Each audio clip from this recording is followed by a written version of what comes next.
sholat di sini. Kami udah nggak boleh sholat di sini lagi. Gak perlu difoto, tunjukkan aja. Loh, kamu yang minta apa? Ini kan jalan umum. Oke. Aku selama ini baik-baik. Kau fitnah suami aku, kau fitnah usaha aku, kau fitnah mobil-mobil aku, kau rusak mobil-mobil aku. Apa? Ini bukan tanahmu, jadi kamu gak berhak ngomong kayak gitu. Iya memang, terus ngapa kamu ngomong gitu? Gak ada sebenarnya kapasitas. Gak bisa ngomong kayak gitu. Oke. Gak perlu difoto, tunjukkan aja. ATR BPN juga ada, semua orang bisa akses ATR BPN.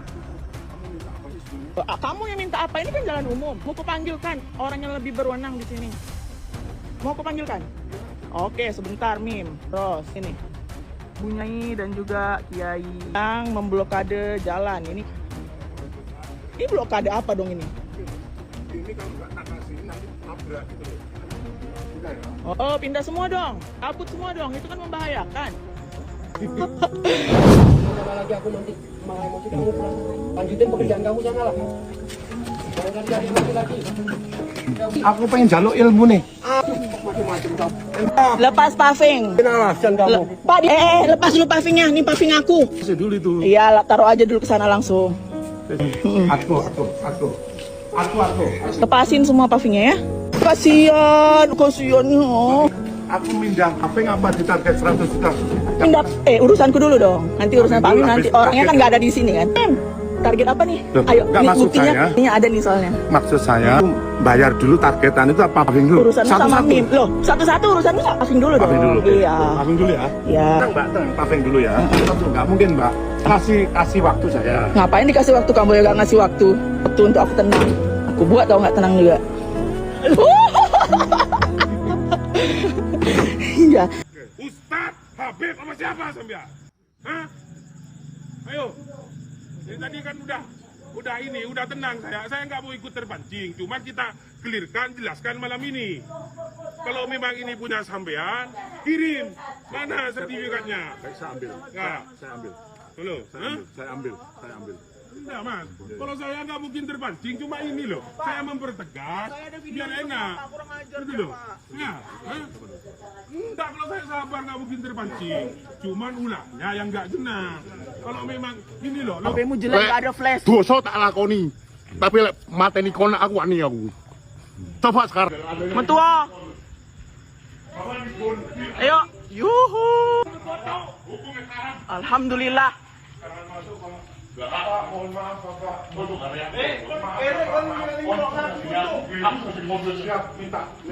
Siap salah. Lah, lo salah.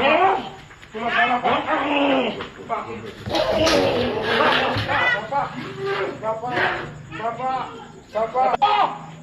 Lanjut.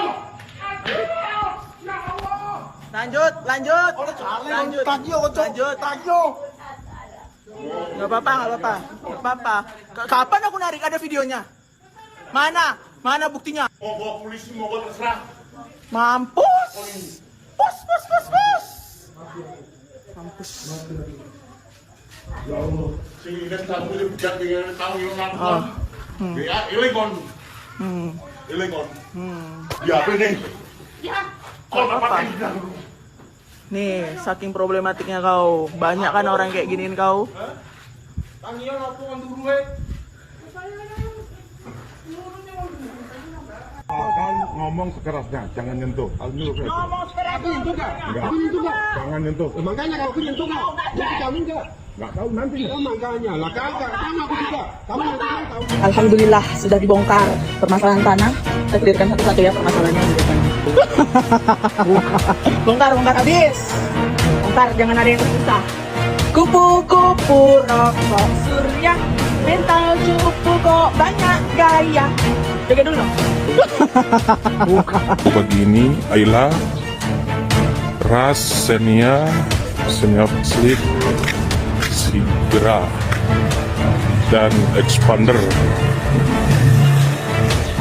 Ini saya mendapat laporan dan pengaduan ya dari adik-adik mahasiswa ini, kebetulan maba ya semester 1 tentang masalah yang sempat viral di medsos ya, dan sudah kita respon, sudah kita bicarakan dengan pimpinan, Bapak Dekan, Wakil Dekan, Bu Kaprodi gitu ya, untuk merespon masalah semua ini, dan insya Allah segera akan kita berikan solusi ya. Nah sekarang tinggal kamu fokus ke belajar lagi ya.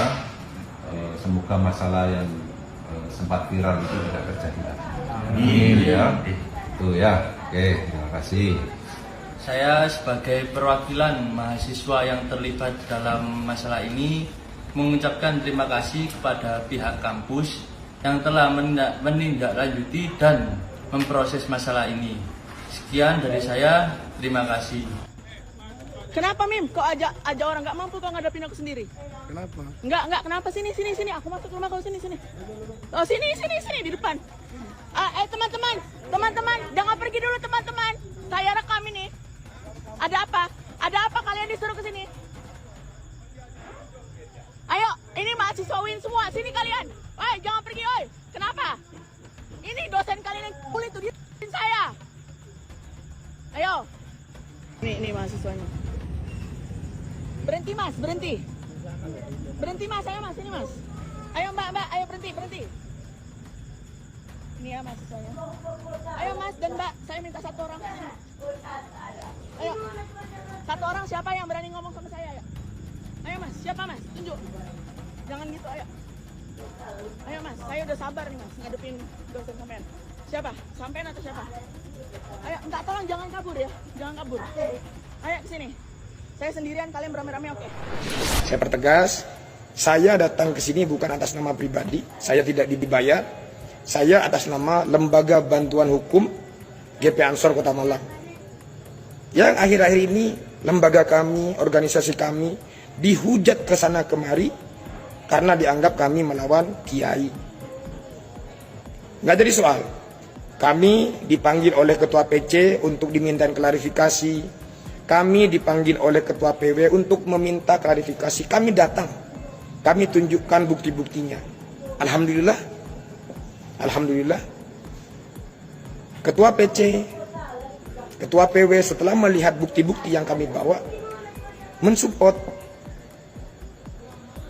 bahwa jangan sampai ada seseorang yang mengkamuflasekan tabiat buruknya di balik nama besar kiai. Begini ya, kebetulan yang sedari awal mendampingi ini kan LBH Ansor, yang sampai detik ini LBH Ansor dihujat habis-habisan. Lalu kami pertegas bahwa sedari awal komitmennya LBH Ansor itu kan penanganannya, pendampingannya itu berkaitan dengan perlindungan anak dan perempuan. Karena sedari awal Mbak Zahara ini datang ke kami mengadukan persoalan itu yang berkaitan dengan pelecehan seksual itu yang sudah sampai 4 kali, 3 kali verbal dan yang 1 kali itu ada buktinya. Itu yang kemudian mendorong LBH Ansor menerima kasus ini. Dan seperti inilah respons tegas Rektor UD.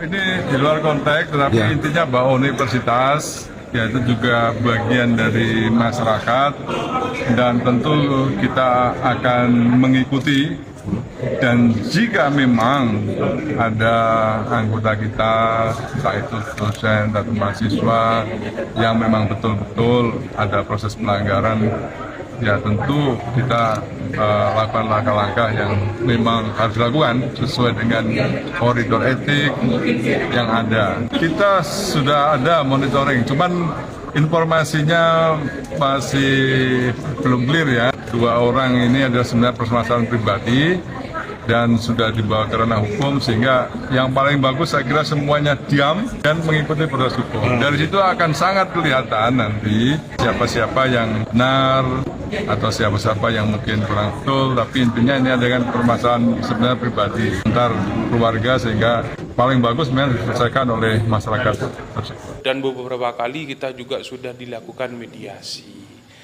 Ketika sudah melakukan mediasi, malamnya oke jabatan tangan, ternyata besoknya lain lagi cerita. Sehingga pun saya juga merasa bingung, risih. Dan terkadang saya gimana ya, mau menanggapi ini orang tua ketika kita kasarin, yang mungkin tidak etis, ya kita hormat aja. Cuman nyatanya sampai sekarang tidak bisa dihormati. Ya, sebenarnya persoalan remeh-temeh itu, saya itu sebenarnya udah males ya menjelaskan ini. Tapi kalau ditanya mau nggak mau dijawab itu. Kasus yang terjadi antara Yaimin, Sarah dan suaminya ini harusnya menjadi pembelajaran bagi kita semua, terutama orang Madura ya. Jangan sampai satu kesalahan yang dilakukan oleh satu orang berakibat fatal terhadap orang lain, terutama sesama orang Madura ya.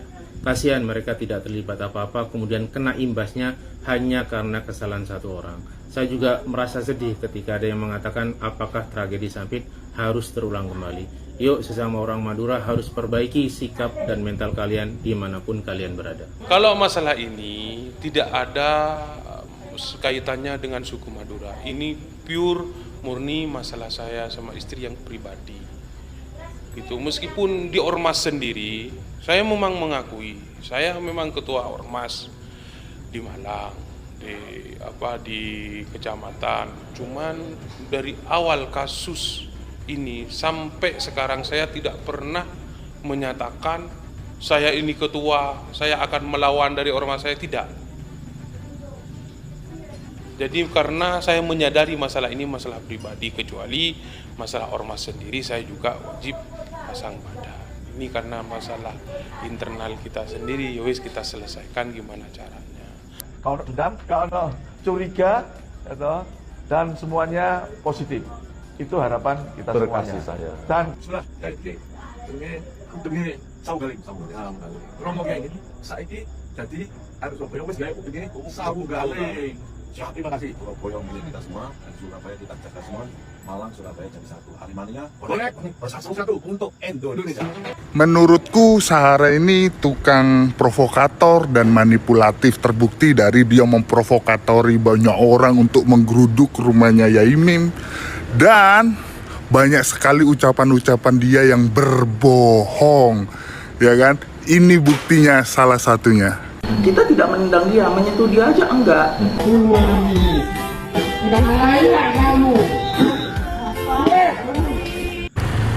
Masih nggak ngaku? Masih nggak ngaku? Ini ada buktinya lagi, tindakanmu yang tidak sopan. Orang tua lagi duduk, kakinya Sahara, Masya Allah.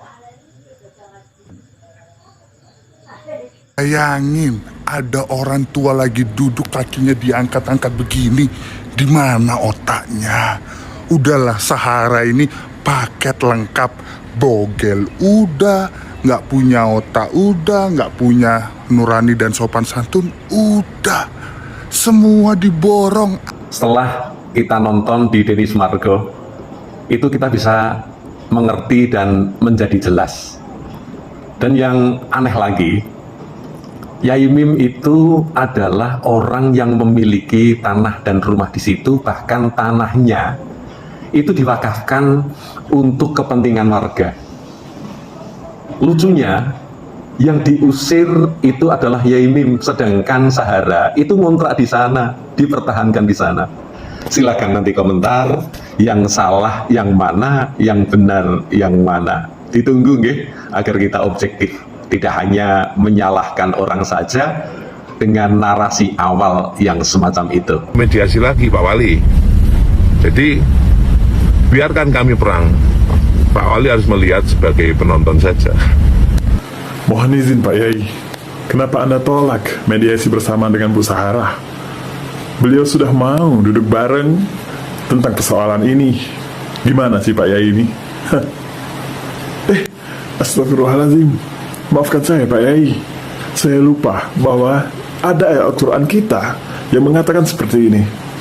Bismillahirrahmanirrahim.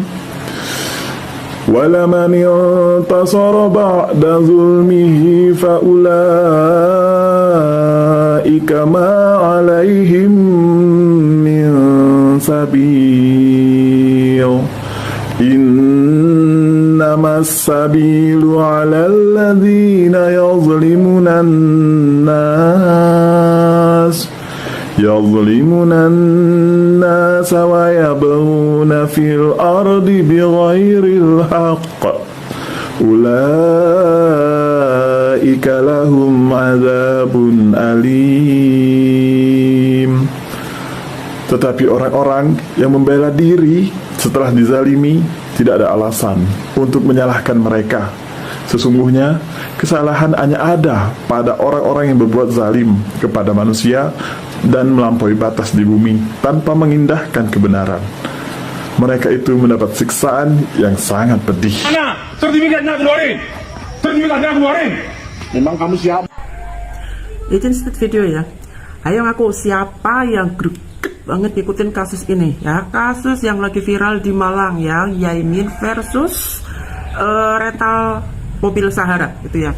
Jadi kalau awalnya itu netizen itu justru greget sama bapaknya ya, karena penggiringan opini dari pihaknya rental yang kaos biru itu seakan-akan Yaimin itu dosen tapi nggak punya attitude lah, kayak gini lah, kayak gitulah gitu ya, dianggap mengganggu mereka loh. Tapi setelah usut punya usut, ternyata mereka ini justru yang ganggu Yaimin gitu ya, karena Yaimin ini punya tanah di depannya itu diwakafkan untuk fasilitas umum ya, terserah buat jalan buat apa, yang penting nggak buat pribadi. Nah ternyata si bapak yang kaos biru ini rental mobil, dia ngontrak di sebelahnya, dan mereka itu katanya tuh berisik mobilnya itu ya, namanya rental ya berisik ya pasti ya gitu. Yaimin tuh nggak terima gitu ya. Malah yang anehnya lagi RT RW setempat, RT-nya tuh katanya mau bikin kandang kambing di tanah wakafnya si Yaimin ini. Kok aneh, marah-marah malah minta sertifikat, minta apa ya, jelas punya sertifikatnya, memang ini hak miliknya Yaimin gitu ya. Nah sekarang kasus ini banyak menjadi sorotan netizen gitu ya, dan sekarang itu netizen itu justru berbalik arah membela Yaimin karena memang ternyata tanah ini milik Yaimin. Bahkan banyak yang nge-tag Denny Sumargo, dan dengar-dengar besok ini akan diundang ke Jakarta untuk podcast di Denny Sumargo gitu ya. Ini harusnya memang kayak ya, ini kan dapat pembelaan khususnya dari pihak UIN sendiri gitu ya. Tapi kemarin dilihatnya juga dari pihak UIN nggak ada, bahkan sampai belum mengundurkan diri. Pembelaan juga dari pemerintah setempat juga yang nggak ada gitu ya. Tapi mudah-mudahan dengan viralnya ini Yaimin itu bisa mendapatkan keadilan, karena itu memang tanahnya beliau gitu ya. Tanahnya tuh pengennya buat fasilitas umum gitu ya, tapi ternyata ada yang pengen menjadikannya untuk pribadi. Setelah gue melihat video-videonya Pak Yono di kasusnya Sahara dan juga Yaimin ini, gue sampai pada satu kesimpulan guys ya, yang mana gue menyimpulkan bahwa Pak Yono ini selain orangnya dermawan, dia juga baik hati guys ya. Gimana enggak ya, kasus Sahara dan Yaimin ini dia rela turun tangan, pasang badan membela mati-matian Mbak Sahara. Padahal itu bukan urusan dia guys ya, dan dia turun tangan langsung. Nah ini indikator kalau dia itu selain dermawan juga baik hati. Selain itu guys, nah Pak Yono ini juga hampir aja ngeluarin jurus kodok menerkam apem. Nah ini jurus ya guys ya, teman gue bilang bahaya banget ya. Seandainya malam itu nggak ada yang pegang Pak Yono ya, nggak ada orang di sekitar itu yang pegangin Pak Yono, itu jurus bisa keluar guys ya, dan itu bahaya banget. Kenapa? Kalau sempat jurus kodok menerkam apem itu keluar ya, itu Pak Yono bisa terpental gitu ya, terpental terbang ke atas kayak gitu. Nah gue takutnya mendaratnya di mana ya kan? Nah susah guys. Nah jadi ilmu ini kata teman gue ini berasal dari Gunung Kayangan gitu ya. Nah gue nggak tahu nih karangan dia atau apa, tapi yang jelas jurus ini bahaya banget kalau keluar. Tapi untung aja pada saat malam itu jurus kodok menerkam apem ini nggak keluar guys ya, karena dipegangin orang sekitar. Jadi gue bersyukur banget jurus itu nggak keluar. Andai aja jurus kodok menerkam apem itu keluar malam itu, gue nggak tahu apakah gue masih bisa menikmati apem. Terasa banget sekarang, aku yang sama-sama mayoritas sama orang Indonesia aja, agamanya sama aja, terasa banget. Aku tak mau bilang IQ jongkok atau apa ya, tapi nyatanya kan gitu. Mbak, saya sangat paham kalau Anda ini membela sahabat Anda, yaitu si Sahara. Tapi ucapan atau statement Anda ini sudah sangat-sangat merendahkan dan melecehkan agama mayoritas di Indonesia, dengan mengatakan kalau agama mayoritas IQ-nya jongkok. Tadinya gue bodo amat sama temennya si Sahara yang ini nih. Tapi pas ada yang nunjukin gue karena dia melecehkan agama Islam, busek deh. Sembarangan lo. Lu kalau punya masalah sama netizen jangan bobo agama. Majuan sini gue gampar mulut lo. Tanya pernah dan sering Mbak Sahara itu memperbaiki HP saya. Dialah yang menyebarkan kepada banyak orang melalui HP saya. HP ku dikuasai dia gitu. Dibawa ke Madura bahkan 20 hari. Ini bukti bahwa memang ini agak sedikit menyimpang. Tapi ngapunten juga. Apa itu? Tidak nggak mau. Saya nggak pernah lihat yang begitu. Segitunya loh nyerang pribadi seseorang. Kenapa RT RW sampai warga sekitar ikut menandatangani penyusuran itu? Semuanya itu sudah dihasut oleh Sahara dan segitu doang kekuatannya. Lemah banget, lemah tak berdaya. Ayo bilang saja aku fitnah. Katakan fitnah, katakan fitnah. Kau kalau lihat bukti yang aku lihat. Aduh, ngakak guling-guling kalian tuh. Ngakak kalian, ngakak guling-guling. Aku aja ngakak sendiri lah. Aku aja ketawa sendiri kalian. Lu nggak diajak, mohon maaf. Kalian nggak diajak. Bye-bye. Bye netizen. Nggak bisa, kalian udah tercuci otaknya. Nggak usah memihak ini. Nggak usah memihak Sarah, nggak usah. Nggak usah, kalau nggak mau nggak usah. Kami nggak butuh. Tahu tak? Karena dikasih tahu yang betul atau yang salah yang mana juga kalian nggak peduli kan. Kalau nggak mau memihak nggak usah. Memang dikasih tahu pun bandel. Bikin malu, tau nggak kalian tuh orang-orang yang menghujat Sarah itu bikin malu nama Islam, tau nggak? Bobo agama, fitnah-fitnah aku, bilang aku LC. Kalian mau lakukan yang kalian lakukan? Kalian nggak ada, kalian bikin ada.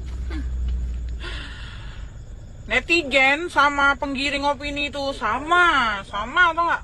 Yang satu tukang ngarang cerita, sampai cerita yang di podcast itu keluar semuanya karangan belaka. Terus yang lainnya percaya. Enak banget ya.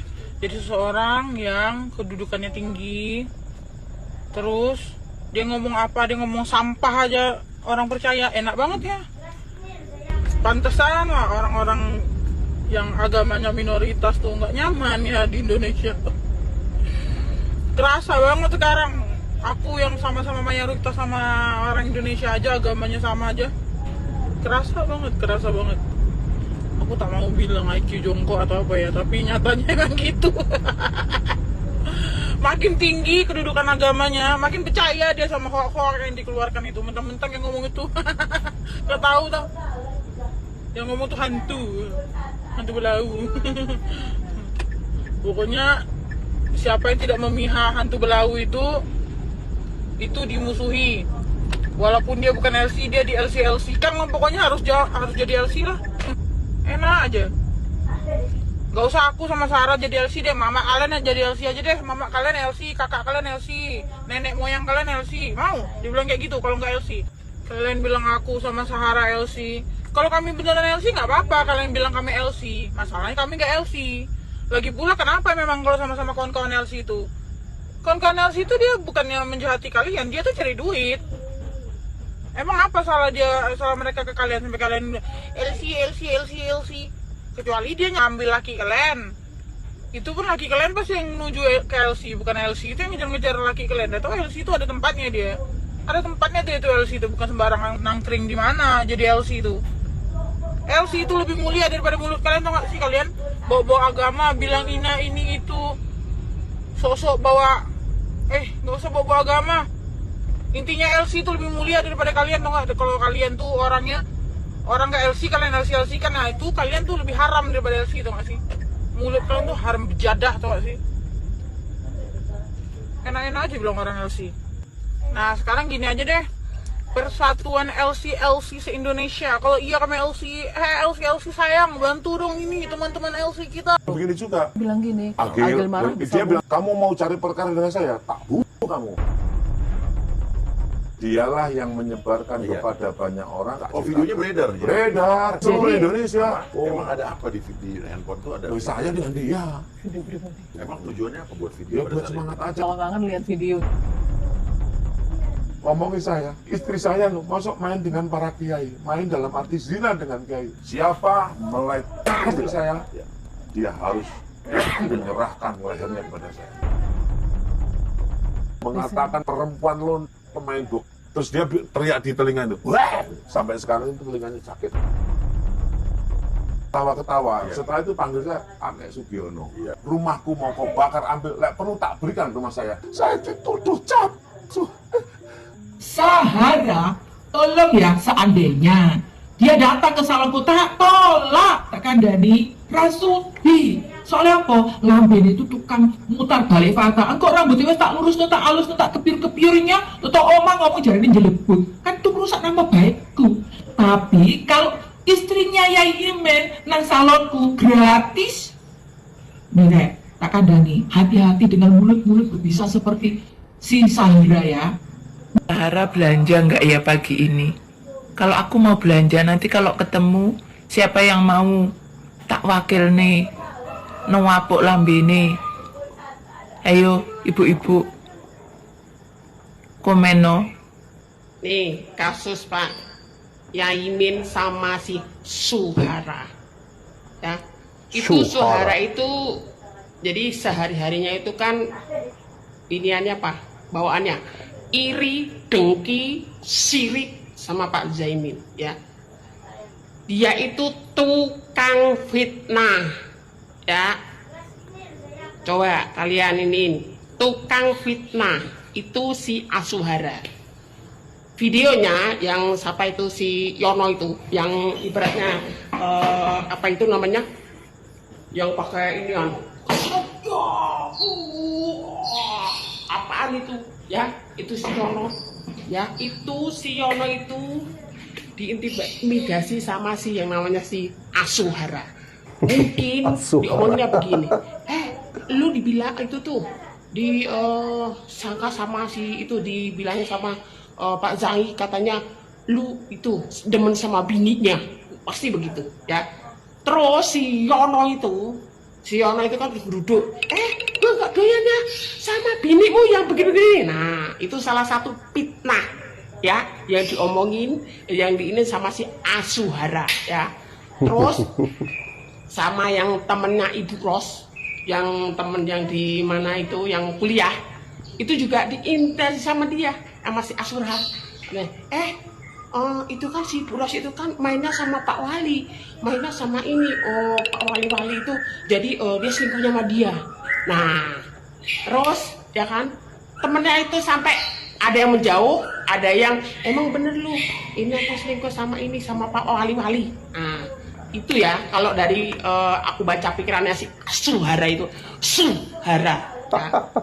Terus ada lagi yang apa namanya mengintimidasi yang sama yang pakai baju biru sama pakai baju merah ya, itu ngapain ikut-ikut. Nah sini kalau berani tantang lawan gue satu-satu ya. Wow. Coba temuin saya sama yang baju biru itu sama pakai yang baju merah itu siapa itu ya. Gak tahu urusannya ngikut-ngikut, itu juga sama itu diintimidasi sama si Sapan Asuhara ya. Gue greget banget. Terus apa namanya yang coba cek aja deh, cek aja sebelum dia ngontrak di situ si Asuhara itu juga pasti bikin keributan sama tetangga yang sebelumnya ya. Terus ada lagi yang apa namanya, nah mungkin yang universitas mana itu juga diintimidasi sama si Suhara. Lu tuh ini dosen lu kan benci sama kalian aja dibilang begini-begini. Gua aja denger kan karena apa? Karena gua tetangganya itu Suhara ya. Kalau dalam pemikiran gue ya, gue tuh bisa baca pikiran orang. Nah terus akhirnya apa namanya, yang pada kuliah itu yang anak buahnya yang ini akhirnya pada benci kan, yang murid-muridnya ya sama Pak Nyai. Orang ya, kalau lihat dari moncong mulutnya ya, dari congor mulut Asuhara itu ya, itu penebar fitnah ya. Mulutnya cangkeme itu berbusa ya, berbisa ya, kelihatan kan tuh ya. Orang kok kayak gitu, orang berpendidikan, orang kuliahan, tapi cangkeme kayak gitu ya. Apa pantas sama orang tua kayak gitu ya, dari cara omongannya dan tingkah lakunya ya, apa pantas sampai bilang lu udah bau tanah, Lu di kuburan aja. Ya, mulutmu harimaumu ya. Apa yang kau katakan sama orang lain akan terjadi pada diri lu, Asuhara. Ya, nah aja lo. Coba kalau misalkan orang tua lu digituin sama orang lain, lu terima kagak? Dasar Asuhara. Hajar dia mah, hajar dia. Jadi kesel tau nggak? Walaupun saya orang lain kesel tuh, ya orang berpendidikan tapi kayak gitu. Tapi dia di podcast, saya enggak kok. Dia malah dia yang ke rumah saya. Yang ke rumah Pak Nyai kan siapa? Lu kan selalu setiap hari sangat bencinya sama dia. Otak lo pakai otak lo, Asuhara. Ya. Seseorang yang sering main ke pekarangannya itu berarti situ sirik. Kalau lo punya kesibukan, kalau lo punya inian ibarat kesibukan inian, itu nggak bakal mikirin tetangga, ngerti nggak? Kalau emang ada masalah, lo bicarain baik-baik. Pak ini kok begini, ini bagaimana ini? Yang saya salahnya di mana? Terus bapak, kau tanya, ya, jangan asal inian aja pakai kaki, endang pakai kaki. Emang lu siapa? Asuhara. Jing lu. Ya, kesel gua. Temuin selalu tuh. Gua temuin dia masih itu, Asuhara. Tantang emak-emak. 1 lawan 1 ya. Ntar gua injek lu. Ya. Kurang ngajar ya. Kelihatannya berpendidikan tapi kayak gitu mulutnya. Congornya aja kayak gitu tuh, Asuhara. Ya. Gua kesel banget. Gaspol. Terus Matanti. Anehnya ya, orang-orang itu pada percaya ya. Kalau menilai seseorang itu, kau lihat dari color mulutnya tuh kalau ngomong ya. Tuh, lihat tuh ya. Nah, giliran di podcast enggak, orang ini saya kan ngadu polisi kan pelecehan seksual. Kalau emang dia Pak Jai melecehkan elu, ngapa lo terus ke rumahnya mulu? Kalau yang orang dilecehkan itu pastinya takut dong. Masa malah datang mulu? Apa coba? Kau mau cari masalah ya? Ya, Asuhara ya. Sehingga kau enak keluar menfitnah orang. Itu di Pak Nan itu ya, asal lo tahu ya. Kau lihat iniannya. Nah, itu kementerian mana itu? Logo yang di atasnya itu. Habis Al-Quran. Nah lu apa? Coba. Pintarnya cuma mengintimidasi orang. Ya biar benci sama Pak Nyai. Terus dapatnya apa lo? Kayak gitu. Terus ngomong, mati kau. Lu udah bau tanah. Tidur di kuburan aja. Badan lu bau. Bukannya itu tuh. Yang di sini itu lu bau. Ini yang di sini nih. Kok bau kan? Asuhara lebih bau tuh. Dasar lo kalau ngomong seenak jidatnya lo. Kok anggap apa itu? Sabar ngomong sama ya. orang tua begitu. Coba kalau orang tua digituin, mau kagak? Sini lawan sama gua. Mak lu, bawa lu. Gua injek-injek. Wow. Dasar ngomong pakai jidat, gak pakai otak lo. Sini. Terus sekarang iniannya ke kantor polisi pelecehan seksual. Apa dilecehin? Jeng. Gue tandain ya, si Yono yang pakai baju biru sama yang pakai baju merah, gue tandain ya. Terus sama siapa itu? Lakinya, Sopian tuh. Sampai iniin orang tua, saking percaya banget sama congornya si Asuhara itu. Percaya banget ya sama si namanya congornya Asuhara itu. Kira sekarang di podcast, saya enggak sih kalau untuk ini orang dianya yang sering ke rumah saya. Emang nggak di CCTV. Terus pas giliran di podcast, sebenarnya sih saya nggak seperti itu. Terus ini. Jejak digital itu masih ada ya, Asuhara.